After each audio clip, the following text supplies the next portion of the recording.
A new beginning. Amanda Carter slowed her steps as she approached the gleaming glass tower of Stratosphere Incorporated. New York's autumn wind caught her hair, but she straightened her tailored blazer and greeted her reflection in the glossy lobby doors with a determined smile. Today wasn't just her first day as the youngest female manager in the company's history. It was the culmination of relentless ambition and hard-won sacrifice. The lobby buzzed with activity. Heels clicked, briefcases snapped shut, coffees sloshed as people hurried to elevators. Amanda moved seamlessly past the security desk, flashing her new ID badge.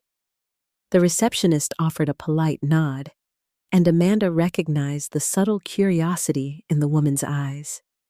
A curiosity ignited by every promotion, every new face at this level. Stratosphere's offices sprawled across the uppermost floors, patterns of power encoded in the very architecture.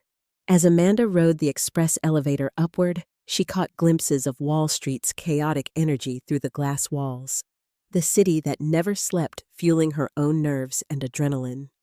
She entered her floor to find immaculate workstations, panoramic windows, and a strikingly modern open-plan design that barely concealed the undercurrent of corporate hierarchy.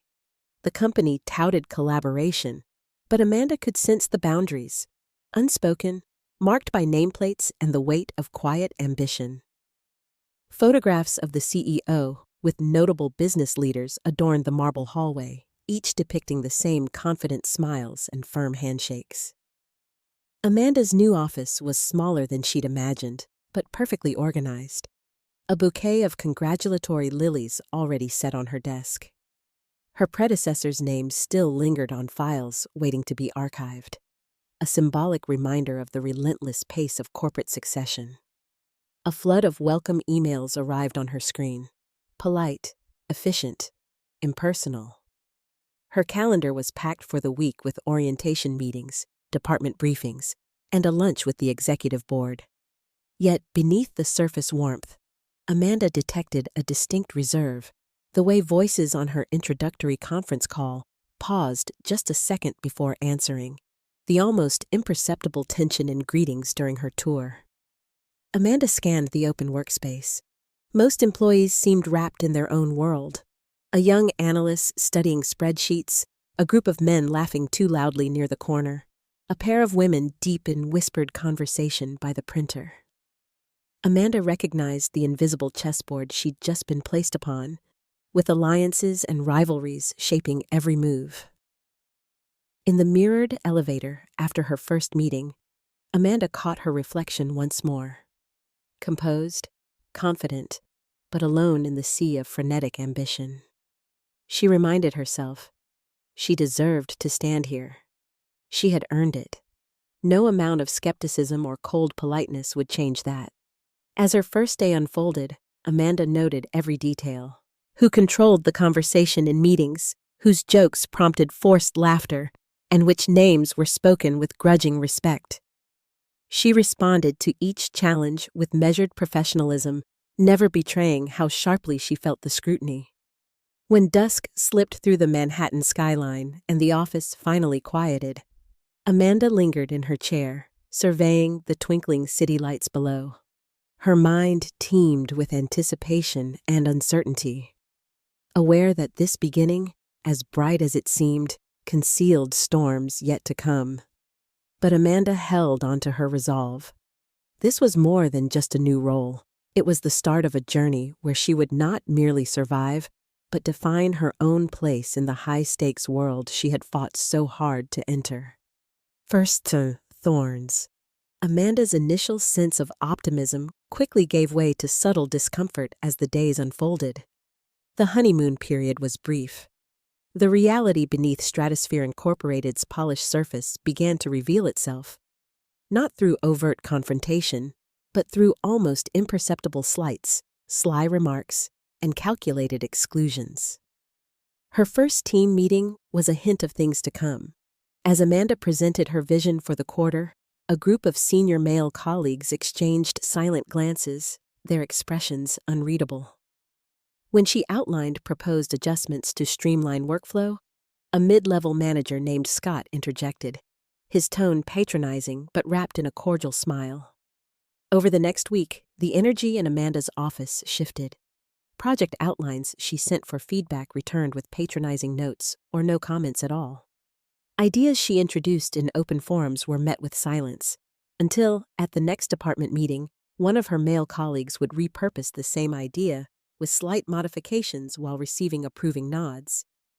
It was an invisible theft of credit, so subtle and routine that voicing it risked being branded as overly sensitive. Small acts accumulated.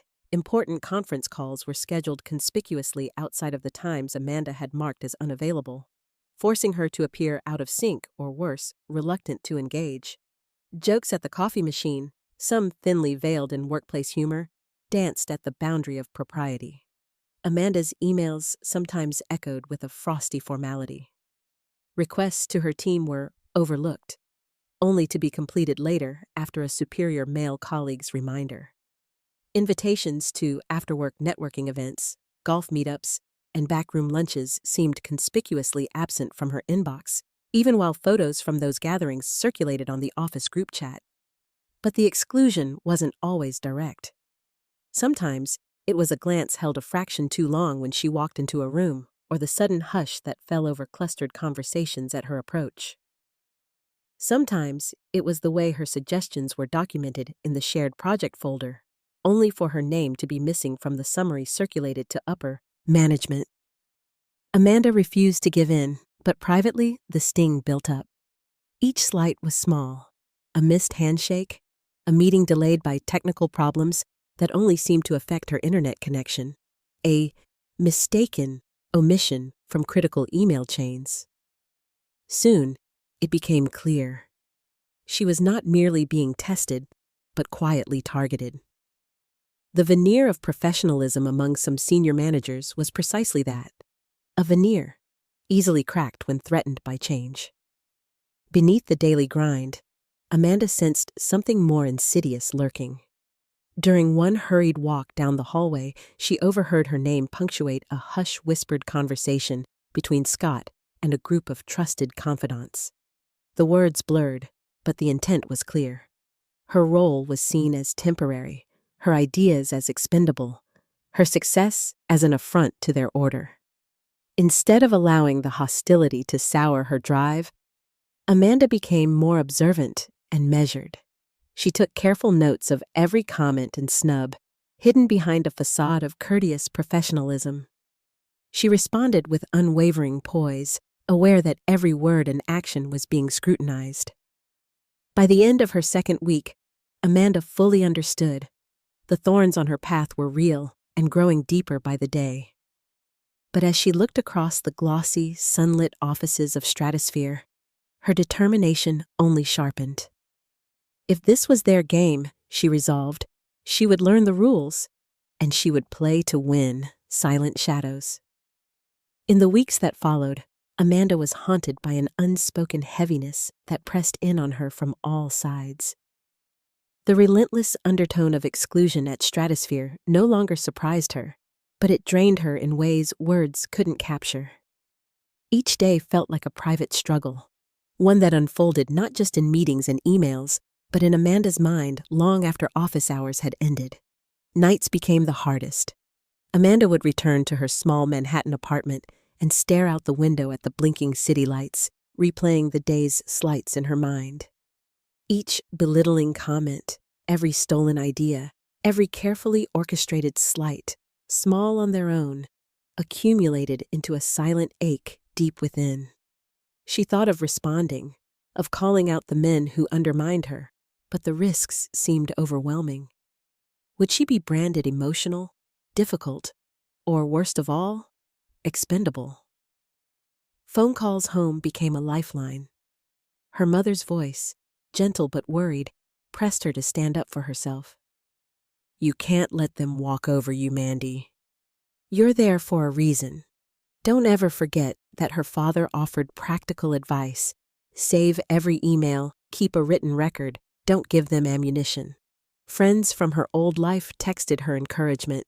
but their words often felt distant and powerless against the harsh reality she faced each morning.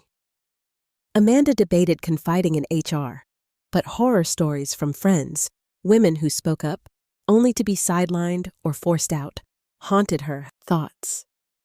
Instead, she suffered in silence, masking her exhaustion with a professional smile. She wondered, in quiet moments, what good it did to be right if power always belonged to the ones who could rewrite the story. In the office, her isolation grew sharper. Colleagues began to keep their distance. Conversations around her quieted as she approached, then picked up once she had passed. Even genuine compliments sounded hollow, as if underpinned by a careful calculation or hidden agenda.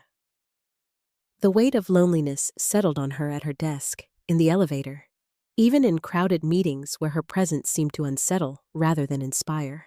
Her work performance remained impeccable, yet she felt invisible, fighting a silent battle against an enemy that never took clear form. Insomnia set in. Some mornings, Amanda felt the urge to call in sick, to simply let her body rest from the constant vigilance and tension. Yet she forced herself to show up, impeccably dressed, every gesture curated, every sentence weighed with precision. Amanda's self-doubt grew in the darkness. Was she too sensitive? Was she imagining disrespect that wasn't there? She began to internalize the subtle blame, wondering if she could have prevented any of this, if only she had been more flexible, more agreeable, or less ambitious. But beneath the uncertainty, a stubborn resolve simmered. She knew what she saw, what she felt, and she refused to let her experiences be dismissed or diminished. In rare moments of vulnerability, Amanda penned her thoughts into a journal she kept hidden in her desk drawer. The pages were filled with dates, times, and descriptions, not only of incidents, but of her feelings, her doubts, and her hopes. Writing was her quiet rebellion, a record of truth in a world of pretense. On a rainy Thursday evening, as the city streets below gleamed with reflected headlights, Amanda looked at her own reflection in the darkened office window. Dark circles carved new shadows under her eyes. She realized just how isolating it was, not simply to be alone, but to carry a story that no one seemed willing to hear. But she also understood something vital in that solitude. The silent darkness, painful as it was, sharpened her resolve. Amanda was tired of enduring injustice in silence. With each unspoken slight and each lonely night, her commitment grew clearer. She would no longer wait for permission to be heard. Sooner or later, the shadows would lift, and when that time came, her story would emerge into the light, uncompromised. Quiet preparations. The heaviness that had been Amanda's silent companion began to transform. It was no longer simply the sting of exclusion or the ache of unspoken hurts. Over time, Amanda's private despair simmered into something sharper and more deliberate, a readiness she had never known before. Others might have folded under the weight of such calculated hostility, but something in Amanda refused to bend. She would not only survive the thorns, they would become her weapon. Amanda approached her work with a new, unyielding discipline. Each morning, she arrived earlier than anyone else, letting the soft Manhattan dawn seep through the windows as she mentally mapped out her objectives. Her routine no longer revolved around just performing her duties. She set new rituals focused on observation and documentation. Each seemingly innocuous exchange became a data point, each subtle slight a clue in a puzzle she was determined to solve. Modern office life offered a peculiar blend of exposure and concealment.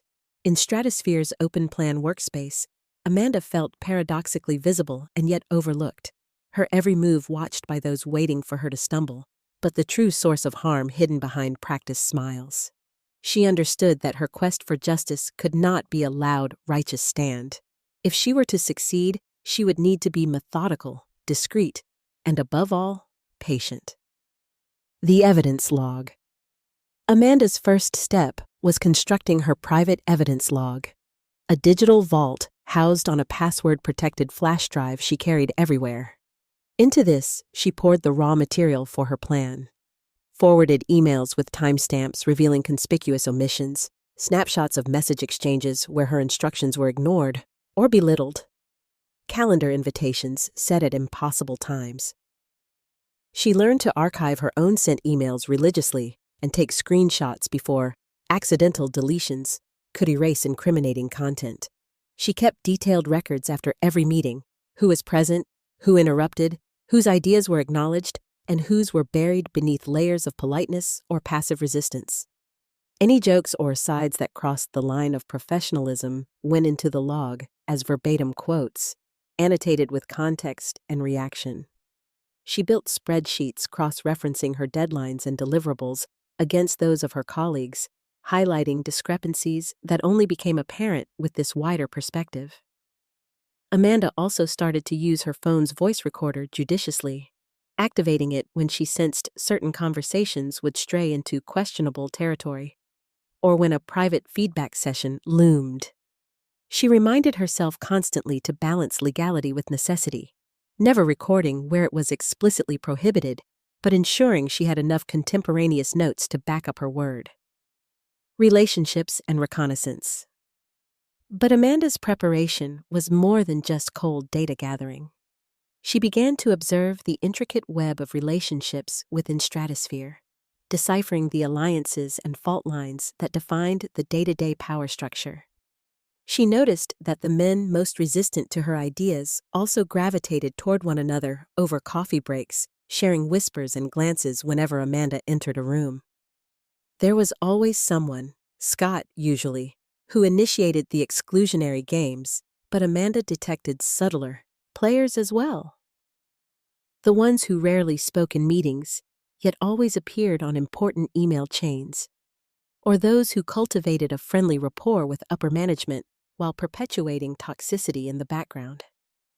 Amanda kept a journal documenting not only incidents, but her deductions about motives and vulnerabilities.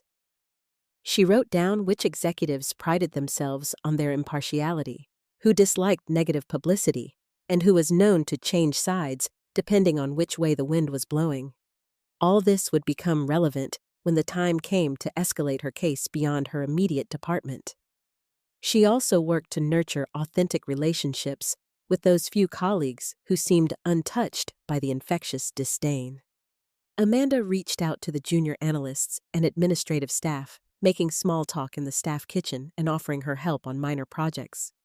She listened closely, not only to what people said, but what they hinted at or left unsaid. In time, she sensed who might privately empathize with her position. These early connections, Amanda knew, could become vital witnesses or even allies when the moment was right. Preparing for the counterplay. Amanda's actions were always careful, never rushed. She regularly reviewed Stratosphere's employee handbook to understand company policies on harassment, whistleblowing, and data privacy. She noted the company's legal requirements under both New York and federal law, building a timeline and checklist for each procedural step she might need to take. Instead of replying to incendiary comments or retaliating openly, she met each setback with polished professionalism. When Scott forgot to CC her on budget communications, Amanda responded with polite, traceable reminders and logged the chain for her records. When a subordinate deferred her requests until a male manager vouched for them, Amanda quietly collected metrics illustrating the pattern and kept them in her file. She never gave anyone extra ammunition. Her emails were always courteous, precise, and above all, unassailable. Amanda's evenings, once spent tossing and turning, were now a time for mapping her growing case. She would lay out printouts and sticky notes across her kitchen table after dinner, diagramming the tangled web of betrayals and omissions. Her apartment filled with the soft glow of her laptop and the steady thrum of her printer, but to her, this activity was less exhausting than those early, sleepless nights. For the first time in weeks, Amanda felt the comfort of purpose. Anticipating roadblocks. She was realistic enough to consider the risks. She recalled her mother's caution against revealing her plan prematurely, or giving her antagonists any notice that she was on the offensive. Amanda also anticipated how quickly stories could shift, how evidence could be spun or explained away if she did not build an airtight structure before making her move. To that end, Amanda planned for contingencies. She saved backups of her data to a secure cloud account, sharing access only with a trusted friend from law school should anything happen to her files or devices. She rehearsed in her mind how to explain each piece of evidence to HR or, if needed, to an external investigator. Amanda curated her online presence, deleting old posts and setting her social media profiles to private, understanding that a well-timed smear campaign could undo even the strongest case. Growing determination. Underneath the methodical routine, Amanda's resolve hardened. She no longer doubted her instincts or the reality of what she had experienced. She saw, with increasing clarity, how deeply the patterns ran and how many others might have shared her fate, their stories buried or dismissed. She made a promise to herself. When the time was right, she would no longer endure in silence.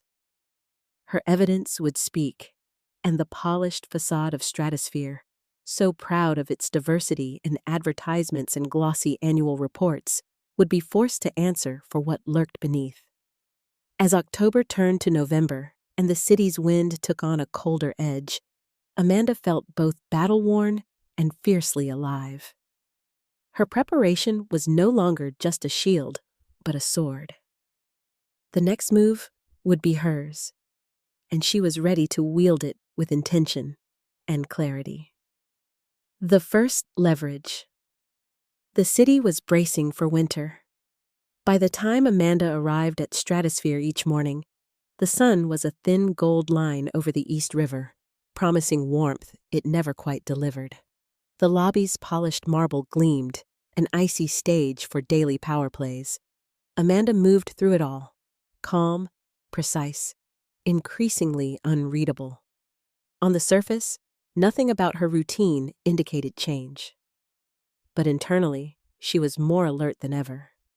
Her quiet web of facts, files, and patterns had grown dense, and she was waiting for her moment. It arrived, as these things often do, from human error. One Tuesday, mid-morning, weather brisk, project deadlines looming, Scott and his closest confidants made a mistake. They had underestimated Amanda's vigilance. More critically, they assumed their routine boys' club banter and behind-the-scenes maneuvering would remain invisible. This time, their arrogance left a trace. The incident centered on a new client acquisition initiative, one the company touted as its most important fourth-quarter objective. Amanda's written proposal, thorough and forward-thinking, had circulated among department heads the week before. But on this day, with the executive vice president joining the call, Scott presented a nearly identical strategy as his team's fresh vision. He read verbatim from Amanda's draft at points, even referencing her metaphor comparing digital partnerships to building a bridge instead of a moat, a phrase unique to Amanda's writing style. The usual routine would have seen Scott's performance rewarded. Indeed, the vice president listened with nods of approval, and a few in the room offered congratulatory side comments as the meeting wrapped. But fate, or perhaps simple carelessness, had other plans. In his rush to forward the meeting minutes to upper management, Scott attached the wrong file. Amid a flurry of his own notes was Amanda's original unredacted document, complete with tracked changes, author metadata, and timestamps.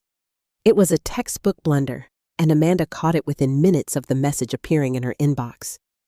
Her heart hammered at first, not with panic, but with the strange exhilaration that comes when justice, even blind, knocks quietly at your door. Before others could retract, she downloaded the email, copied the attachments, and took screen captures of the overwhelming evidence of idea theft.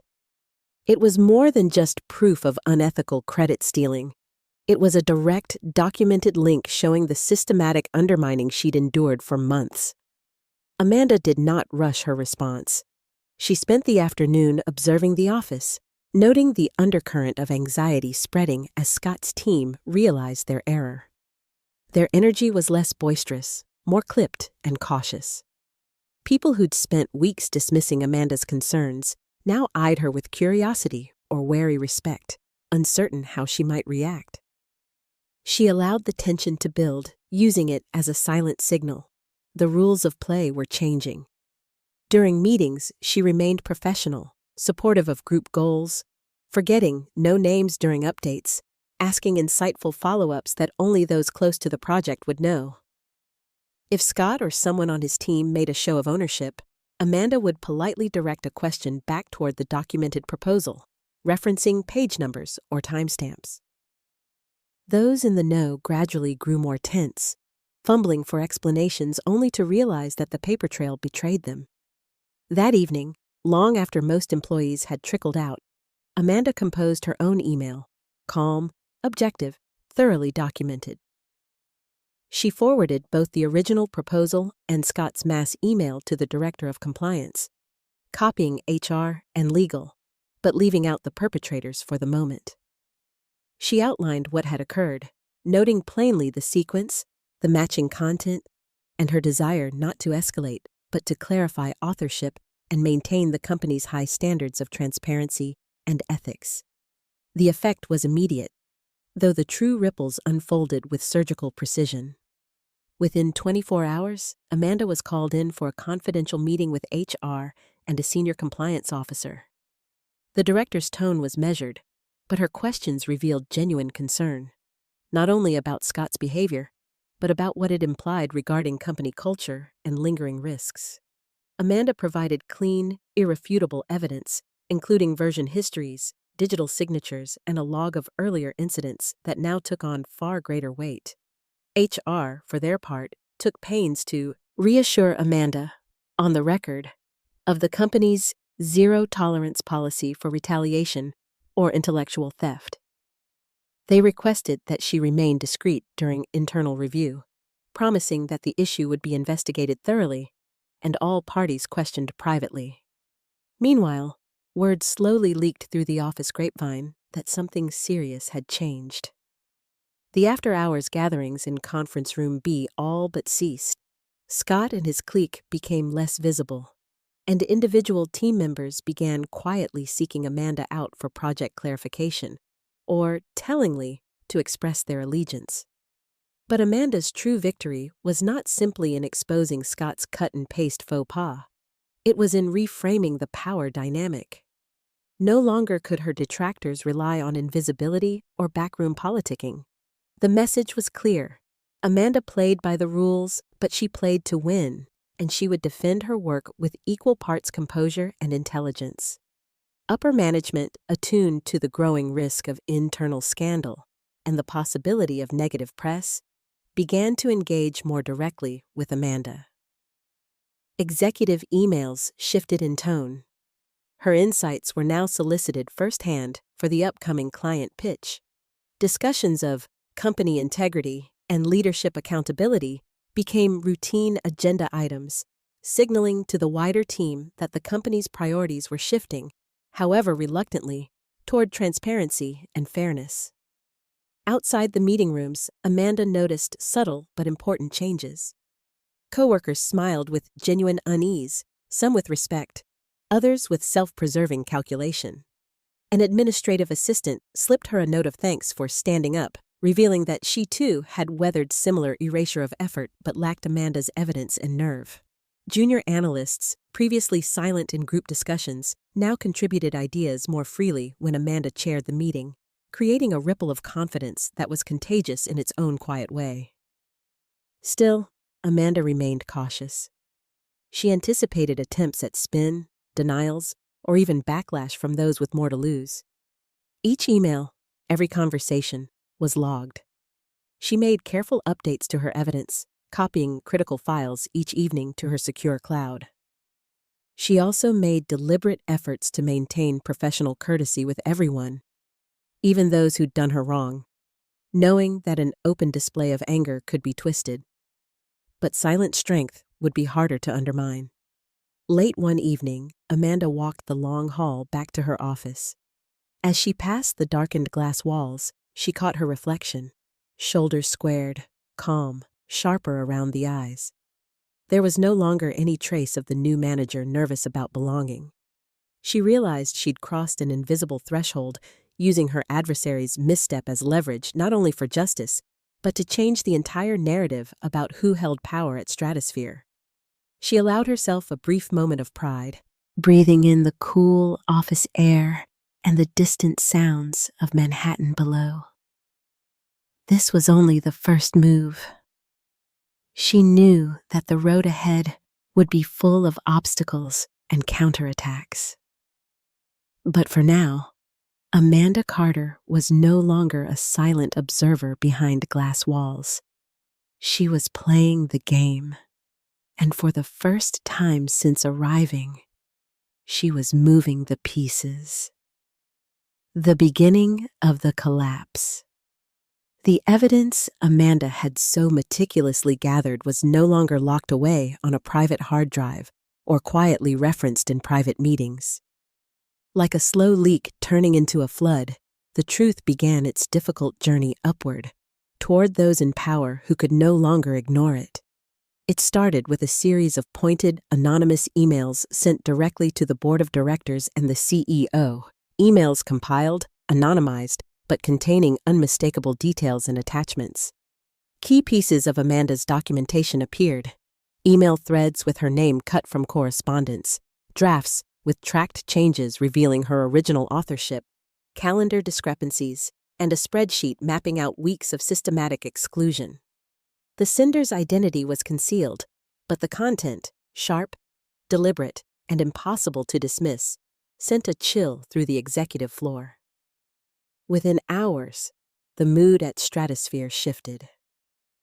Upper management, long insulated from the daily microaggressions festering below, abruptly confronted a systemic problem that could not be waved away with platitudes or quietly buried under layers of bureaucracy.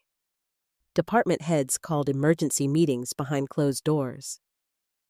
HR schedules suddenly filled with confidential interview requests. The easy, casual bravado so common in the hallways evaporated, replaced with anxious whispers and nervous glances. Amanda watched the early signs of disruption unfold with a cautious satisfaction. She had taken care not to reveal her hand directly, and yet she could feel the machinery turning in the direction she had hoped. Where once her presence in a room had brought awkward silence, now it triggered a different sort of stillness, a startled, apprehensive respect. Colleagues who had disregarded her before now offered clipped, formal greetings. The laughter in shared spaces had a forced, brittle edge. The escalation did not end with internal communications. A week after the evidence was first circulated internally, an investigative journalist for a major business publication began making quiet inquiries. No one admitted to leaking the story, but word was out. Stratosphere, a company priding itself on progressive values and empowering women in leadership, was under scrutiny for allegations of gender-based exclusion and intellectual theft. The prospect of public scandal loomed large, casting a nervous pall over both junior and senior staff. Pressures mounted swiftly and from all sides. The company's external PR team scheduled crisis meetings, drafting statements and preparing executives for damage control. Amanda watched as upper management performed a delicate dance.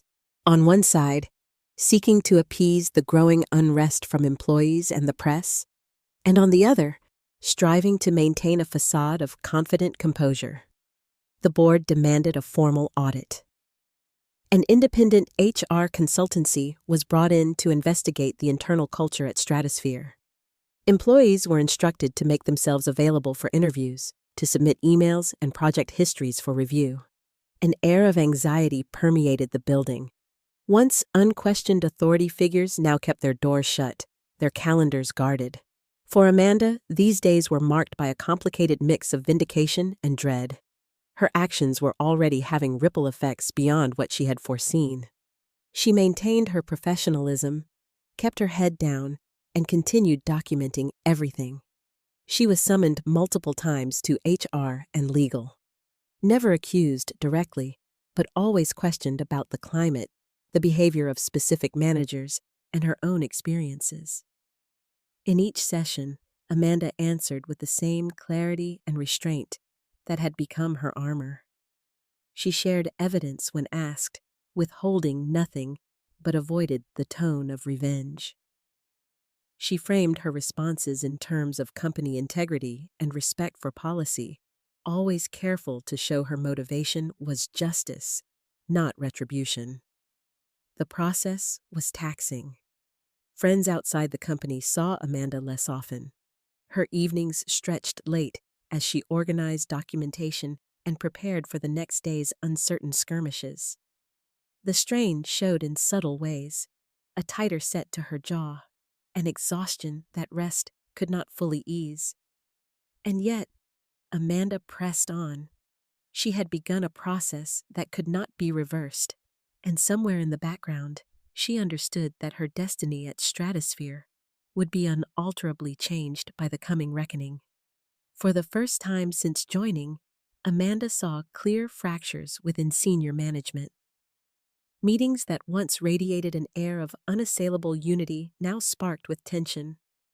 Two directors known to have fostered the boys' club mentality quarreled openly over who was responsible for supervising the controversial projects. Mid-level managers scrambled to find plausible deniability. Scott himself, hearing the rumblings of official inquiry, grew uncharacteristically reserved. The conspiratorial confidence drained from his mannerisms. He canceled lunches, reduced emails to bare minimums, and kept to closely watched corridors. Rumors spiraled, sometimes wildly inaccurate, but all rooted in the new reality. The old guard's power was slipping. Some attempted to rally, calling hurried strategy sessions to get the story straight. But Amanda's evidence was too detailed, and the outside investigators too persistent. Other employees, especially women, analysts, and staff who had skirted the margins of power, began quietly comparing stories. Confidence grew in small, hidden pockets. One by one, individuals who had previously said nothing began to submit formal complaints, emboldened by the changed climate. The story was no longer just Amanda's. It became the collective history of everyone who had suffered in silence. The media pressure built steadily. A report appeared in a high-profile business magazine referencing insider documents and consistent multi-layered evidence of a hostile work environment. The leadership team issued a carefully worded memo to the whole company, promising transparency, change, and unwavering commitment to equality. Many employees saw it for what it was, an attempt to stem a tide that had already begun to sweep the company toward meaningful accountability. Still, the process of dismantling entrenched hierarchy was far from smooth. Resistance surfaced, sometimes in subtle retaliation. A cold glare in the hallway, awkward pauses in meetings, the strange disappearance of Amanda's favorite notebook, or files left off her calendar. Anonymous social media accounts posted cryptic, defensive messages.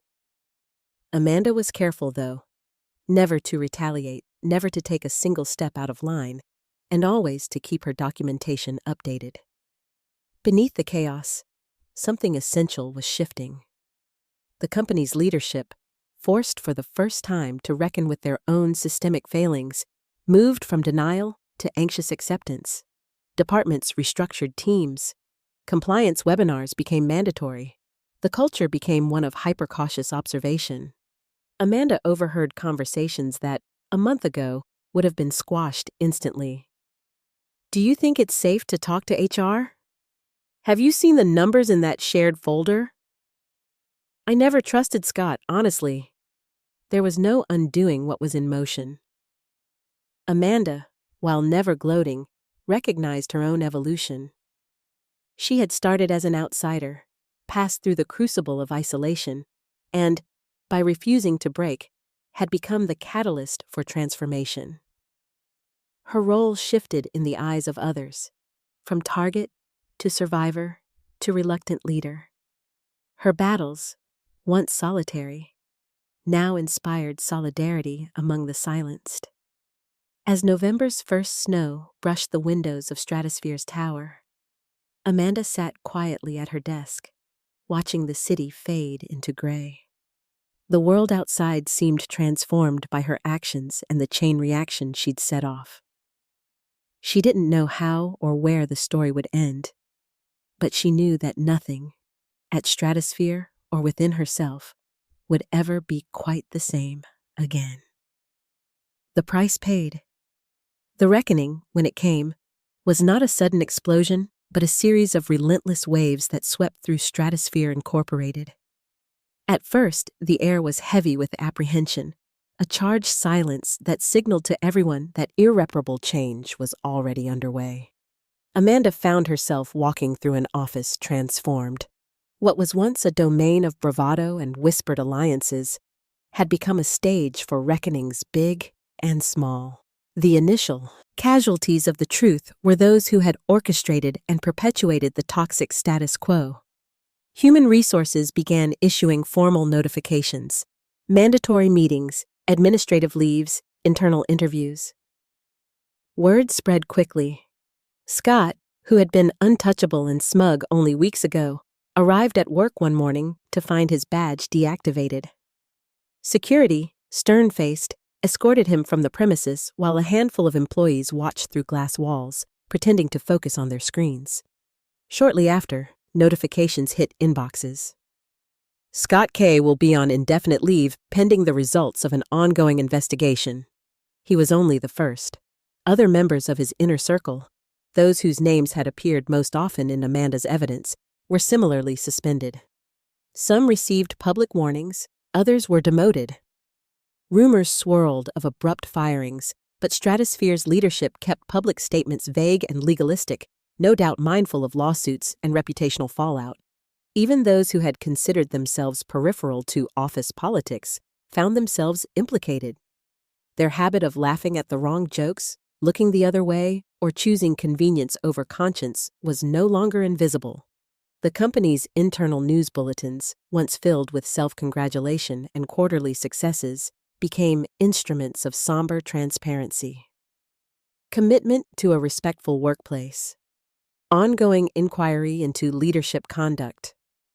Firm action on exclusion and harassment. These phrases echoed in every announcement. For once, language seemed less about PR and more about necessity. Employees pored over every word, searching for hints of who would be next. On the outside, the storm was breaking too. Business outlets published exposés, quoting anonymous insiders and referencing documents that tied misconduct directly to Stratosphere's most vaunted management tier. The company's shares dipped. Clients demanded assurances. The board scheduled an all-hands town hall, a rare move, where the CEO, drawn and gravel-voiced, apologized without specifics.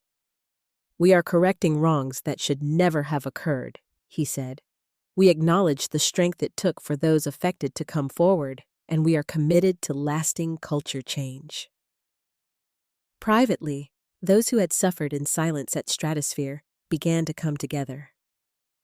The days of hidden journal entries and solitary pain were, if not gone, at least interrupted by a new current of solidarity. Employees created anonymous message boards to share stories, advice, or even warnings. Some met after work at quiet bars in the East Village to compare battle scars and swap cautious optimism about the future. Amanda, once on the outer fringe, now found herself fielding texts and emails from peers she'd barely known before, some to offer thanks, others simply to share their relief. But the cost of change was steep and uneven.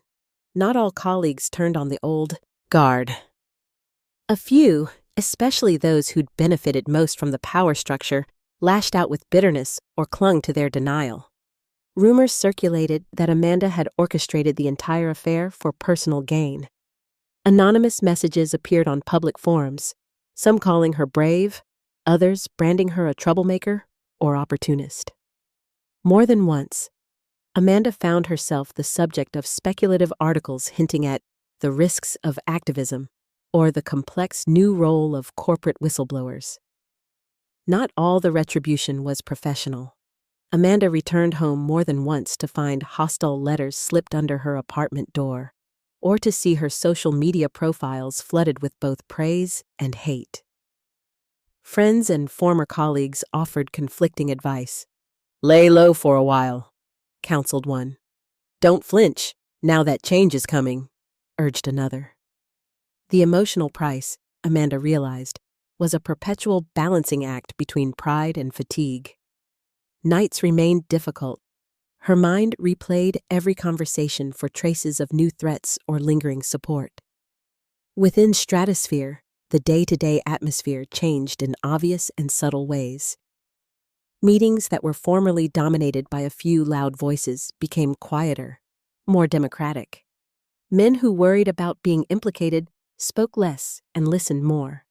Some women, until then silent, found the courage to articulate their own grievances and ambitions. The HR team doubled down on training and restorative practices, but Amanda knew that culture could not be mended overnight, regardless of memo or mandate. As for those who had facilitated the toxic environment, their fates diverged. Scott and two other senior managers were quietly terminated. One issued a private apology to Amanda by email, the language formal, possibly drafted by a lawyer, but acknowledging failures of judgment and leadership. Another, less repentant, posted a screed on LinkedIn accusing Stratosphere of scapegoating and bowing to modern outrage mobs. A third, previously indifferent, sought Amanda out in the cafeteria, face pale, voice trembling. "I never thought it would go this far," he admitted before asking what she planned to do next. These moments laid bare the true cost of transformation. Reputations ruined, friendships ended, years of ingrained routines upended. Amanda grappled with an unfamiliar limelight.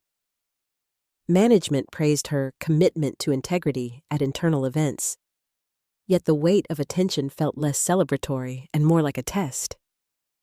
Was she now the company's conscience, its symbol, or merely its latest scapegoat? The answer seemed to shift each day. But amid the fallout, Amanda also discovered new reservoirs of resolve and, occasionally, hope. She rebuilt her routines, requesting direct reports from a more diverse team, insisting on transparency around deliverables and promotions, lobbying, quietly, diplomatically, for a seat at the table where policy was written. Handful of other women found their trajectories changed too, offered projects and platforms they'd previously only dreamed about. Allyship, once a whispered word, found room to breathe. Still, Amanda never forgot the price paid by all involved. She noticed the hollowed faces of those suspended, the way some colleagues packed up and disappeared without a word, the tension that lingered in shared workspaces. She was neither remorseless nor naive. Even as the media attention faded, she understood that some wounds would not heal quickly, and that lasting reform demands vigilance, not just one victory. One evening, as the first true snowstorm of winter dusted the city, Amanda lingered at her office window, staring out at a world illuminated by neon and uncertainty. She caught her reflection in the glass, older, perhaps, or just changed. The price had been steeper than she'd imagined, the fallout more complex. But for the first time, she felt no doubt about the necessity of what had come to pass. Change, she thought, seldom arrives gently. But when it comes, it should not be denied. Rising up. The season had fully surrendered to winter by the time Amanda Carter stood again before the panoramic glass windows of Stratosphere Incorporated. Far below, snow dusted the streets of Manhattan in pearly silence, hiding the scars of a city in constant motion. Inside Stratosphere, change was no longer a whispered rumor, but a living presence, audible in the way hallway conversations softened and boardroom doors stayed open just a little longer. Amanda's journey from target to survivor had been arduous, but now the tide had not only turned, it lifted her, carried her forward with a momentum she had not dared to imagine months before. The board's announcement came without theatrics, yet everyone understood its significance. Amanda was being promoted, this time, not as a gesture or a compromise, but as recognition of her competence, her perseverance, and the undeniable impact of her quiet rebellion. Her new role as project director materialized with new privileges, expectations, and pressures. The office she inherited was spacious, with a commanding view of the skyline, a far cry from the windowless space assigned to her at the start. On her first morning, a nervous intern placed a fresh orchid on her desk, uncertain whether the gesture was appropriate. Amanda smiled and thanked her with genuine warmth. She had decided, whatever changes came, she would anchor herself in humility and respect. Yet the ascent was far from frictionless. Elevated visibility brought scrutiny from every angle. Some colleagues congratulated her sincerely, offering to collaborate on new initiatives or share insights on ongoing challenges. Others concealed wariness behind practiced smiles. Amanda heard the whispers in the break room, the question in their tones. Was she here for her skills or for the company to prove a point?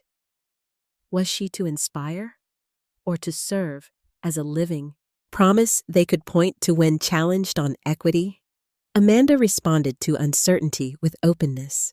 She launched regular town hall sessions within her division, conversations, not just formal presentations, where junior analysts and seasoned managers alike were called to offer their honest thoughts. She listened deeply, resisting the urge to wield her authority as a shield and focusing on healing divisions still raw from the reckoning. A handful of her peers, inspired by her willingness to bridge divides, began to adopt similar forms. Gratitude emerged where once there had only been caution. Internally, Amanda devoted herself to fostering a culture of fairness and inclusion. She worked with HR to establish transparent criteria for promotions, curated feedback loops to correct the hidden slights of the past, and pushed for annual reviews to be anonymized and panel assessed. The changes were subtle at first: a lighter mood in meetings, a new sense of agency among employees who had long felt unseen. But gradually, they rippled through the fabric of Stratosphere's hierarchy. Stratosphere's executive leadership also struggled to find its footing amid the new realities. The CEO made repeated visits to departments that had rarely seen him before, bearing apologies that, while imperfect, at least acknowledged prior failings. The board initiated regular external audits and diversity reports, no longer making empty pledges. These shifts, while strategic, were far from superficial. They echoed Amanda's own belief that the correction of injustice must be structural, not symbolic. Still, skepticism remained. Not every entrenched attitude was dislodged overnight, nor every grudge forgotten. A cluster of veteran employees muttered cynically at company gatherings, warning of overcorrection or the pendulum swinging too far. Amanda, determined to minimize divisions, invited these critics into policy meetings, asked them to help shape solutions, and, though it cost her emotionally, did not shy from apology when warranted. Some remained resistant, but others, exposed to new facts and possibilities, found their views shifting incrementally. Outside the walls of Stratosphere, Amanda became a touchstone for other women in business. Emails flooded her inbox from professionals she had never met, managers struggling in hostile environments, interns anxious about their future, women who needed hope. Amanda replied to as many as she could, sharing not just advice, but her honest accounting of the costs and rewards of fighting for change. Occasionally, she set aside her own fatigue to attend panels or join roundtable discussions, lending her voice to those still fighting shadows. With her new authority, Amanda was also able to give back in practical ways. She instituted sponsorship programs for rising talent, ensuring that high-potential staff from marginalized backgrounds were paired with mentors who would champion, not just advise, their careers. Annual leadership development workshops grew from ceremonial exercises into vibrant forums for innovation, with Amanda insisting that concrete results, not just training hours, bear out their effectiveness. Her personal life, long subsumed under the weight of corporate battles, began to tentatively bloom again. Amanda allowed friends and family closer, admitting when loneliness nagged at her or stress became too much. She enrolled in night classes at a community art studio, something she'd given up during the hardest periods. "When I draw, it clears my mind," she confided to her mother in one of their late-night calls. It was a reminder that even as she ascended in her professional sphere, she needed to nourish her deeper self. But leadership was never just a litany of victories. The old wounds of Stratosphere's culture still itched when deadlines loomed or tempers flared. Amanda encountered setbacks and betrayals, minor insubordination, whispered rumors trying to undermine her authority, legacy managers slow-walking her directives in hopes of outlasting her influence. These moments reminded her that to rise up required more than a single victory. It demanded constant vigilance and the repeated courage to face disappointment without surrendering idealism. One evening, as the harsh wind rattled the windows, Amanda gathered her new team for a small celebration in the office lounge. She made a simple speech, not of triumph, but of responsibility. "All of us are here because we refuse to settle for less," she said. "We will make mistakes, but I promise you, no one will go unheard in my division. I can't guarantee perfection, but I can guarantee we never go backward." Many employees, inspired by Amanda's words and her journey, began to use their own voices. New groups advocating for mental health, anti-discrimination, and community outreach sprang up throughout the company. The sense of possibility, fragile but real, was palpable. Amanda knew the true measure of rising was not positional, but personal. The ability to carry forward the lessons of hardship without bitterness, to foster change without arrogance, and to forgive herself and others for what could not be undone. In the mirror of her office window, Amanda saw not the isolated figure she once was, but the leader she had struggled so long to become, resilient, watchful, and, finally, self-assured. As the night deepened outside, Amanda lingered in her office, watching the city's pulse below. Rising up, she realized, was not the end of her journey. It was only the beginning of the world she had helped to build, an inheritance both precious and unfinished. Truth and tragedy. Victory, Amanda soon learned, was not a line drawn clean in the sand, nor was it a balm for every old wound. Even as Stratosphere Incorporated tried to remake itself, the unveiling of uncomfortable truths set in motion a new series of reckonings, some redemptive, others bitter, all inevitably touched by a sense of tragedy. The office had grown quieter in the aftermath, but not in the way Amanda had hoped. Where once there had been the sharp energy of suspicion and rivalry, now each hallway felt layered with a gravity few dared break. The price of exposure was evident in the empty desks, the faces that no longer appeared in morning meetings, the echo of old laughter that seemed almost impossible to recall.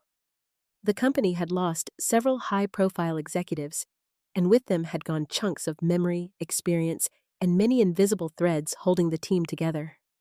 Meanwhile, Amanda faced her own wave of old ghosts. Some former colleagues, those left adrift by the very events she had set in motion, sought her out, their motives often ambiguous. Ramon, once a distant supervisor who had rarely looked her in the eye, approached her after hours in the kitchen. His apology was halting, the edges brittle. "I know I should have stepped in sooner," he muttered. "But you know how it was." He left a chocolate bar and a kind of weary hope in his wake. Others, like Lena, who had quietly witnessed Amanda's earliest humiliations, now wanted to reconcile lost friendships. "You were braver than I ever could be," she confessed on a late-night walk near Bryant Park, her voice strained with guilt and admiration. Amanda listened, grateful yet wary, knowing that the wounds between them would close slowly, if at all. But not everyone sought peace.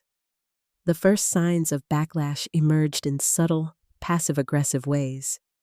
A senior manager who forgot to invite Amanda to a critical briefing. An anonymous letter stuffed into her inbox. Posts on professional forums decrying the company's witch hunt.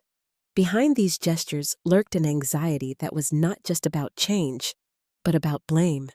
A need to rewrite the recent past as a story of injustice not against Amanda, but against those who had been disciplined or forced out. These acts might have simply stung had they not coincided with a more public reckoning. Journalists, hungry for aftershocks, tracked down former employees and published interviews with competing narratives. One article, quoting sources close to the matter, accused Amanda of harboring a personal vendetta. Another praised her as a symbol of hard-won progress. The coverage, wild and unbalanced, made her a cipher onto which the city projected its fears and aspirations, often at the expense of her very real exhaustion. For Amanda, clarity about what she had set in motion proved hard to come by. There were moments of unexpected kindness. A conference room packed with young women who lingered to thank her for opening doors they had thought permanently locked. A handwritten card from a maintenance worker, simple and heartfelt, tucked into her office supplies. But there were moments, too, when she doubted everything.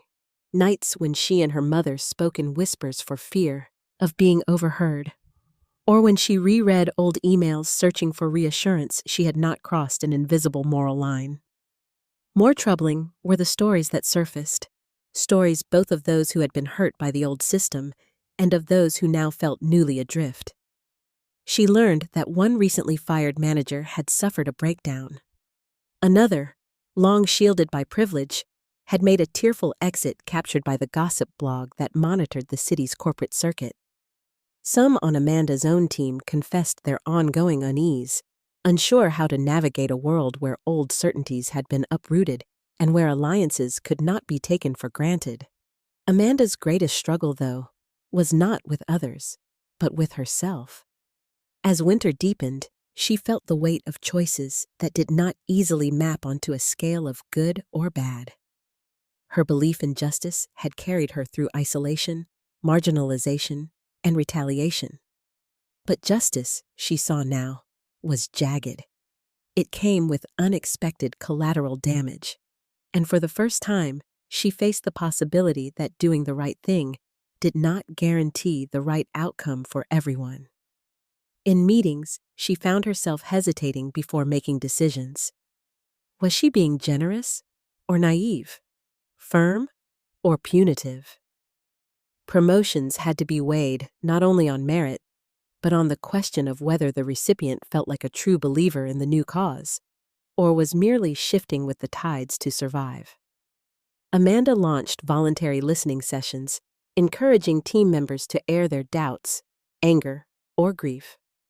What emerged was a tapestry no policy could fully mend.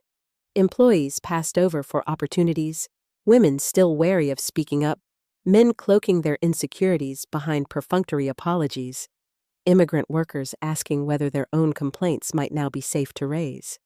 She sometimes caught herself envying those who could simply move on, compartmentalize the past, and focus on quarterly targets, but Amanda could not.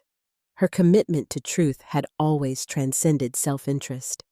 Now it demanded she hold space for tragedy as well as triumph, to acknowledge not only the company's transformation, but also what had been lost in the process. One night, as freezing rain battered her apartment windows, Amanda received a message from Scott, the first since his departure. The subject line was blank. The content, a single sentence. Was it worth it? She sat with the question for a long time, fingers hovering over the keys. In the end, she replied simply, "Ask the women who came after me." She regretted it immediately, recognizing that no answer would ever satisfy both their bruised perspectives. The next day, a different note arrived, a confidential memo from the board, requesting her advice on instituting a formal whistleblower protection office. The acknowledgement, though overdue, brought no satisfaction. Amanda stared at the city below, torn between pride, sorrow, and a profound longing for equilibrium. The truth had come out, yes, but what lingered was the human cost. The friendships sundered, the trust tested, the certainty forever shaken. Still, Amanda refused to be consumed by bitterness. She began to attend therapy regularly and encouraged her team to seek support as well. An act once frowned upon, now silently respected. She organized a small private dinner with colleagues most affected by the changes, inviting them to share their truths and their pain. Over wine and tentative laughter, Amanda realized that tragedy did not have to end in isolation. It could, with time and care, become the seed of something more honest, if never quite whole. As the chapter closed on the coldest day of the year, Amanda gazed out at Manhattan's tangle of lights. Hers was not a victory of easy absolutes, but a reckoning that demanded courage after the battle and wisdom in the wake of truth. And though tragedy would always be part of the company's legacy, so too would the unassailable fact. The silence had been broken, and in that rupture, something new might one day take root. A new dawn. The city was veiled in a gentle blush of sunrise as Amanda finished her run, the cold air slicing through Manhattan's streets like a promise. A new year had arrived, lingering hesitantly above the skyline. For Amanda Carter, this dawn was more than a turning of the calendar. It felt like breathing after surfacing from deep water. She paused along the banks of the East River, watching ice drift and break beneath the first light, each fractured sliver gleaming with possibility.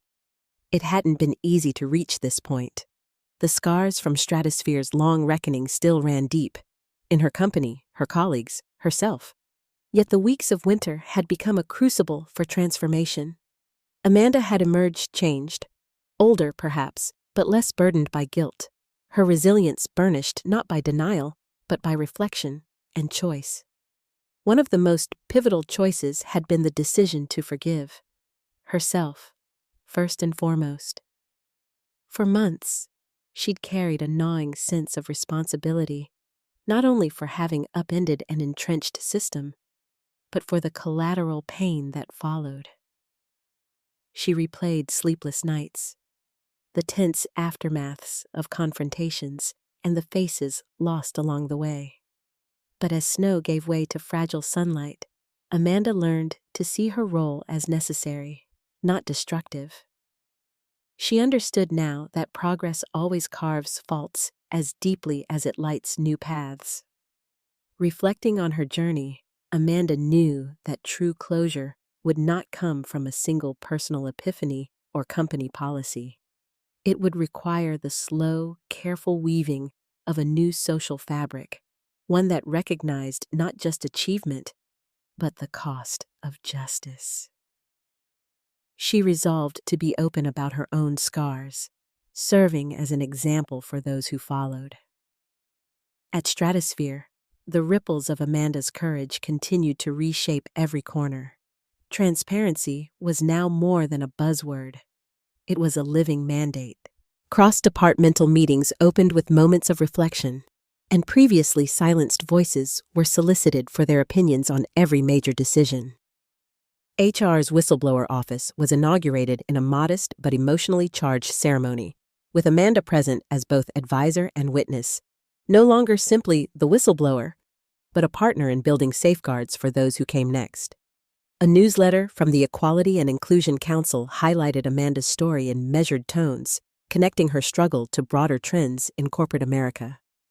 Editorials across the city's major business publications used Stratosphere as both a cautionary tale and a harbinger of hope. The company's image in the public eye began to shift, hesitantly, awkwardly, toward integrity. Empowered by her senior position, Amanda worked tirelessly to ensure no backsliding would quietly reverse the progress they'd carved out. Promotions were now governed by transparent metrics, and mentorship programs brought together junior staff from underrepresented backgrounds with executives, dissolving old hierarchies in favor of opportunity and trust. Part of Amanda's healing meant seeking balance outside the relentless churn of the office. She returned to art classes at the community center, finding peace in measured pencil lines and the play of light across canvas. In the rhythm of creation, Amanda rediscovered parts of herself dulled by years of corporate survival. "You don't have to lose your soul to lead," her instructor told the class during a late-night session, and Amanda tucked those words away. Her relationships, both professional and personal, were also in a state of renewal. She made time for her parents, accepting their worry as an expression of love rather than doubt. She invited friends over for gatherings, simple evenings with laughter and music, where talk of work, for once, faded behind warmth and presence. For Amanda, community was not just an ideal, but an active, daily restoration. Yet, even as she moved forward, reminders of the past sometimes surfaced. At awkward moments in meetings or in brief flashes of uncertainty, she would remember the slights and hostilities that once defined her every day. Instead of banishing these memories, Amanda learned to use them, guiding newer employees quietly through their own challenges, mentoring women and minorities who saw in her proof that survival was possible and that speaking out, though costly, counted. Externally, Stratosphere's journey became a case study. Business schools invited Amanda to share her experiences. Professional associations asked her to join panels on equity, transparency, and organizational change.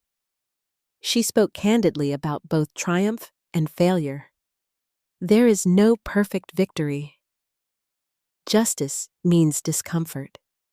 It means asking hard questions, sometimes forever. But silence is never the answer.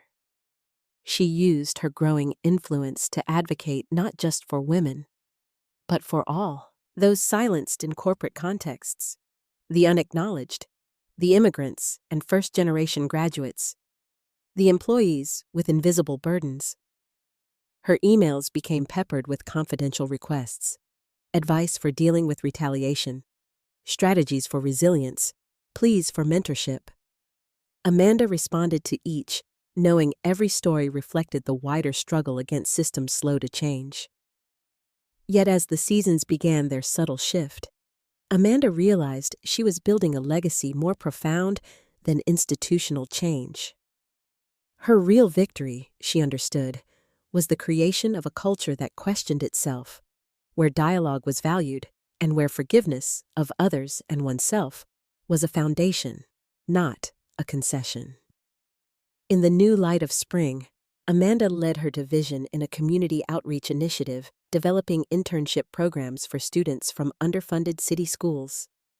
The laughter and fresh ideas of these young faces became Amanda's favorite sign that renewal was not only possible, but already blossoming.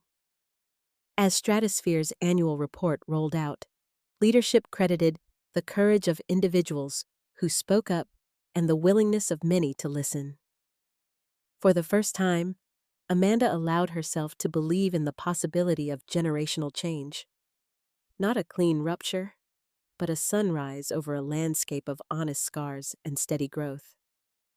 One Friday evening, Amanda lingered at the office window as the sky dimmed. Her reflection shimmered in the glass, steady, older, unbroken.